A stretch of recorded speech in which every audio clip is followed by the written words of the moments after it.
Le FC Barcelone continue d'avancer sur une ligne fine entre ambition sportive, contraintes économiques et stratégie à long terme. Ces derniers jours, plusieurs informations venues de sources fiables comme Mundo Deportivo, Sport ou Marca confirment une chose: le Barça ne navigue pas à vue. Chaque décision est réfléchie, parfois frustrante pour les supporters, mais cohérente avec la réalité actuelle du club. Commençons par le dossier d'Hérault, qui suscite beaucoup d'attention. Le FC Barcelone espère récupérer plus de 8 millions d'euros grâce à sa vente, alors que le PSG dispose d'une clause libératoire fixée à 6 millions d'euros. Une clause que le club parisien pourrait activer immédiatement, mais qu'il choisit, pour l'instant, de ne pas utiliser. Pourquoi? Par respect pour ses relations avec Barcelone. Un détail qui peut sembler secondaire, mais qui en dit long sur la diplomatie entre grands clubs européens. Le Barça, de son côté, reste ferme. Il connaît la valeur de son joueur et n'entend pas brader ses actifs, surtout dans un contexte financier où chaque million compte. Autre chantier majeur, les gardiens de but.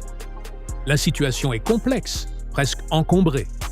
Szczęsny dispose d'une option pour une saison supplémentaire. Ter Stegen est toujours sous contrat.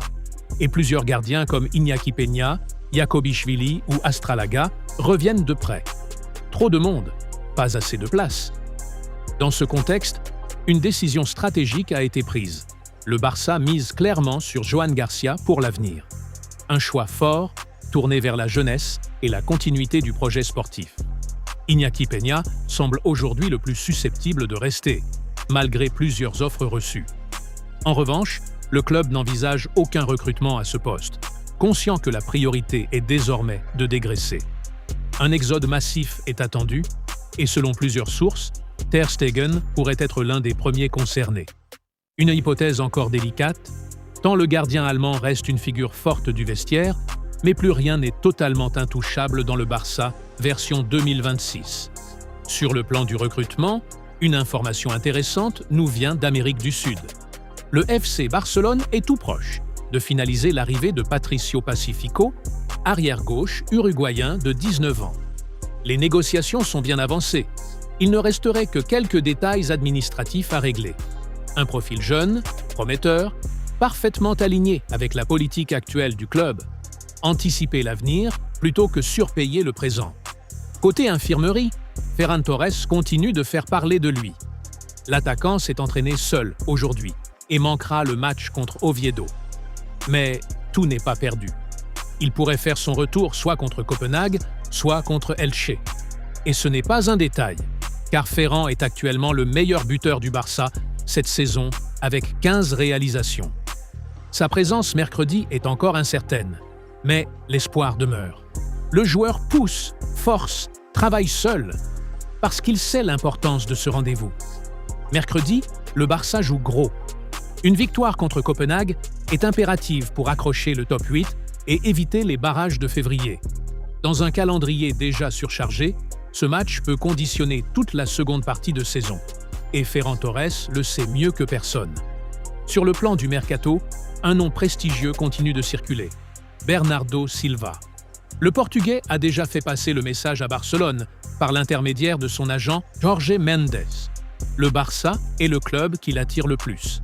La direction sportive est parfaitement au courant de son désir. Mais pour l'instant, aucune offensive n'est prévue. Les raisons sont claires. Le club ne prévoit pas de recruter de nouveaux milieux de terrain. Priorité à l'équilibre financier, à la confiance accordée aux joueurs déjà présents et à la stabilité du vestiaire. Ce dossier illustre parfaitement la nouvelle philosophie du FC Barcelone. Écouter les opportunités, sans se précipiter, même quand le nom est séduisant, même quand le joueur est prêt à venir. En résumé, le Barça avance avec prudence, lucidité et une vision à moyen terme. Vente stratégique de Drot, restructuration du poste de gardien, pari sur la jeunesse avec Pacifico, gestion intelligente de Ferran Torres et sang-froid sur des dossiers prestigieux comme Bernardo Silva. Ce n'est peut-être pas le Barça flamboyant des années passées, mais c'est un Barça qui se reconstruit, pierre par pierre, avec une idée claire. Retrouver le sommet sans perdre son identité. Ici, Barcelone. Ici, le Barça. Le Barça ne recule pas. il s'adapte, il résiste et il prépare l'avenir. Si tu veux suivre toute l'actualité du FC Barcelone, les infos mercato, la Champions League et les coulisses du club, like la vidéo, abonne-toi et active la cloche. On se retrouve très vite pour la suite.